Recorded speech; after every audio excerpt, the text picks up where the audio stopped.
ଲେବି ପୁସ୍ତକ 4 ପର୍ବ। ଅନନ୍ତର ସଦାପ୍ରଭୁ ମୂଷାଙ୍କୁ କହିଲେ, ତୁମ୍ଭେ ଇସ୍ରାଏଲ ସନ୍ତାନଗଣକୁ କୁହ, ଯାହା ନ କରିବାକୁ ସଦାପ୍ରଭୁ ଆଜ୍ଞା ଦେଇଅଛନ୍ତି।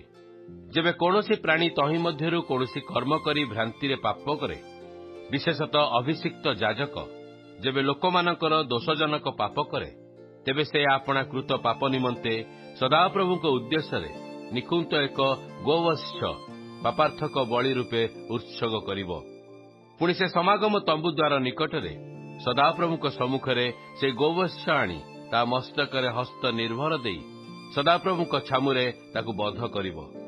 ଆଉ ଅଭିଷିକ୍ତ ଯାଜକ ସେହି ଗୋବତ୍ସର ରକ୍ତରୁ କିଛି ନେଇ ସମାଗମ ତମ୍ବୁ ମଧ୍ୟକୁ ଆଣିବ। ପୁଣି ଯାଜକ ଓ ସେହି ରକ୍ତରେ ଆପଣା ଅଙ୍ଗୁଳି ଡୁବାଇ ସଦାପ୍ରଭୁଙ୍କ ଛାମୁରେ ପବିତ୍ର ସ୍ଥାନରେ ବିଚ୍ଛେଦ ବସ୍ତ୍ର ଆଗରେ 7 ଥର ଛିଞ୍ଚିବ।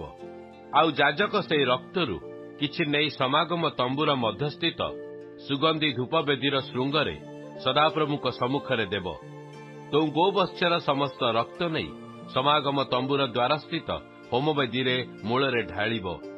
ଆଉ ପାପାର୍ଥକ ବଳି ରୂପ ଗୋବତ୍ସର ସମସ୍ତ ମେଦ ଅର୍ଥାତ୍ ଅନ୍ତ୍ର ଆଚ୍ଛାଦକ ମେଦ ଓ ଅନ୍ତ୍ର ଉପରିସ୍ଥ ମେଦ ଓ 2 ଗୁରୁଦା ଓ ତହିଁ ଉପରିସ୍ଥ ପାର୍ଶ୍ୱବର୍ତ୍ତୀ ମେଦ ଓ ଯକୃତର ଉପରିସ୍ଥ ଅନ୍ତ୍ରାପ୍ଲାବକ ଗୁରୁଦା ସହିତ ନେବ।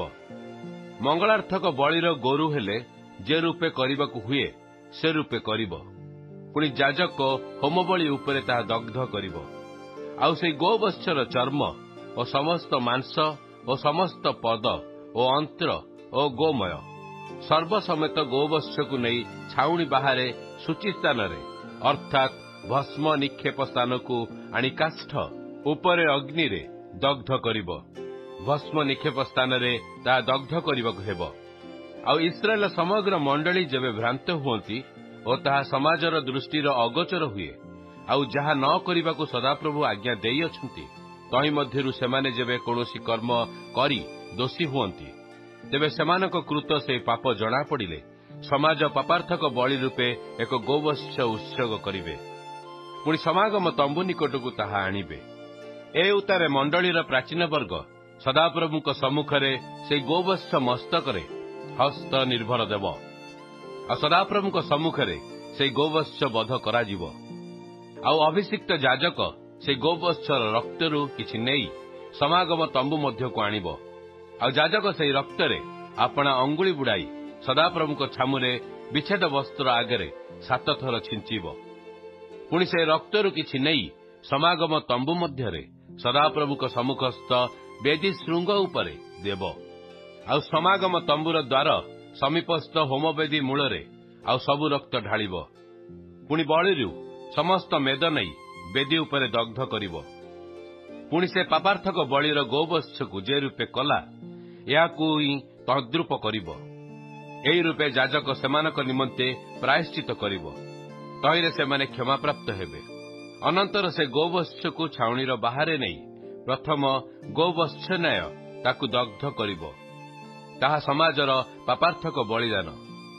ଆଉ ଯେବେ କୌଣସି ଅଧ୍ୟକ୍ଷ ପାପ କରେ ଓ ଯାହା ନ କରିବାକୁ ତାହାର ସଦାପ୍ରଭୁ ପରମେଶ୍ୱର ଆଜ୍ଞା ଦେଇଅଛନ୍ତି, ସେ ସମସ୍ତ ମଧ୍ୟରୁ କୌଣସି ଏକ କର୍ମ ଭ୍ରାନ୍ତିରେ କରି ଦୋଷୀ ହୁଏ, ତେବେ ସେ ଯେଉଁ ବିଷୟରେ ପାପ କରିଅଛି ତାହାର ସେହି ପାପ ତାହାକୁ ଜ୍ଞାତ କରାଇଲେ ସେ ଏକ ନିଖୁନ୍ତ ପୁଁଛାଗ ଉପହାର ଆଣିବ।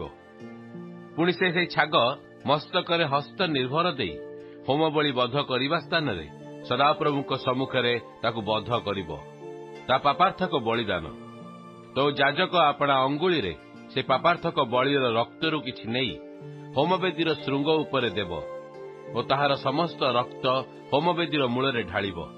ପୁଣି ମଙ୍ଗଳାର୍ଥକ ବଳିଦାନର ମେଦ ନ୍ୟାୟ ତାହାର ସକଳ ମେଦ ନେଇ ବେଦୀ ଉପରେ ଦଗ୍ଧ କରିବ। ଏହି ରୂପେ ଯାଜକ ତାହାର ପାପମୋଚନାର୍ଥକ ପ୍ରାୟଶ୍ଚିତ କରିବ। ତହିଁରେ ସେ କ୍ଷମାପ୍ରାପ୍ତ ହେବ। ଆଉ ସଦାପ୍ରଭୁ ଯାହା ନ କରିବାକୁ ଆଜ୍ଞା କରିଅଛନ୍ତି, ତହିଁ ମଧ୍ୟରୁ କୌଣସି କର୍ମ କରିବାରେ ଯେବେ ସାଧାରଣ ଲୋକଙ୍କ ମଧ୍ୟରୁ କୌଣସି ପ୍ରାଣୀ ଭ୍ରାନ୍ତିରେ ପାପ କରି ଦୋଷୀ ହୁଏ ଓ ସେ ଯେଉଁ ପାପ କରିଅଛି ତାହାର ସେହି ପାପ ଯେବେ ତାହାକୁ ଜ୍ଞାତ କରାଯାଏ, ତେବେ ସେ ଯେଉଁ ପାପ କରିଅଛି ତାହା ସେ ପାପ ନିମନ୍ତେ ଏକ ନିଖୁନ୍ତ ଛାଗି ଉପହାର ଆଣିବ। ପୁଣି ସେ ସେହି ପାପାର୍ଥକ ବଳିର ମସ୍ତକରେ ହସ୍ତ ନିର୍ଭର ଦେଇ ହୋମବଳି ବଧ କରିବା ସ୍ଥାନରେ ସେ ପାପାର୍ଥକ ବଳି ବଧ କରିବ। ତେଣୁ ଯାଜକ ଅଙ୍ଗୁଳିରେ ତାହାର ରକ୍ତରୁ କିଛି ନେଇ ହୋମବେଦୀର ଶୃଙ୍ଗ ଉପରେ ଦେବ, ଆଉ ତାହାର ସମସ୍ତ ରକ୍ତ ବେଦୀ ମୂଳରେ ଢାଳିବ। ପୁଣି ମଙ୍ଗଳାର୍ଥକ ବଳିରୁ ନିତ ମେଦ ତୁଲ୍ୟ ଏହାର ସକଳ ମେଦ ନେବ। ତେଣୁ ଯାଜକ ତୁଷ୍ଟିଜନକ ଆଘ୍ରାଣାର୍ଥେ ସଦାପ୍ରଭୁଙ୍କ ଉଦ୍ଦେଶ୍ୟରେ ବେଦୀ ଉପରେ ତାହା ଦଗ୍ଧ କରିବ। ଏହି ରୂପେ ଯାଜକ ତାହା ନିମନ୍ତେ ପ୍ରାୟଶ୍ଚିତ କରିବ, ତହିଁରେ ସେ କ୍ଷମାପ୍ରାପ୍ତ ହେବ। ଯେବେ ସେ ପାପାର୍ଥକ ବଳିଦାନ ନିମନ୍ତେ ମେଷବତ୍ସ ଆଣେ, ତେବେ ନିଖୁନ୍ତ ମେଷବତ୍ସ ଆଣିବ। ପୁଣି ସେ ପାପାର୍ଥକ ବଳିର ମସ୍ତକରେ ହସ୍ତ ନିର୍ଭର ଦେଇ ହୋମବଳି ବଧ କରିବା ସ୍ଥାନରେ ପାପାର୍ଥକ ବଳିକି ବଧ କରିବ। ତ ଯାଜକ ଅଙ୍ଗୁଳିରେ ସେ ପାପାର୍ଥକ ବଳିର ରକ୍ତରୁ କିଛି ନେଇ ହୋମବେଦୀର ଶୃଙ୍ଗ ଉପରେ ଦେବ ଓ ତାହାର ସମସ୍ତ ରକ୍ତ ବେଦୀ ମୂଳରେ ଢାଳିବ। ଆଉ ମଙ୍ଗଳାର୍ଥକ ବଳିର ମେଷବତ୍ସଠାରୁ ନିତ ମେଦ ତୁଲ୍ୟ ଏହାର ସକଳ ମେଦ ନେବ। ପୁଣି ଯାଜକ ବେଦୀରେ ସଦାପ୍ରଭୁଙ୍କ ଅଗ୍ନିକୃତ ଉପହାର ଉପରେ ତାହା ଦଗ୍ଧ କରିବ। ଏହି ରୂପେ ସେ ଯେଉଁ ପାପ କରିଅଛି, ସେହି ପାପ ସକାଶୁ ଯାଜକ ତାହା ନିମନ୍ତେ ପ୍ରାୟଶ୍ଚିତ କରିବ, ତହିଁରେ ସେ କ୍ଷମାପ୍ରାପ୍ତ ହେବ।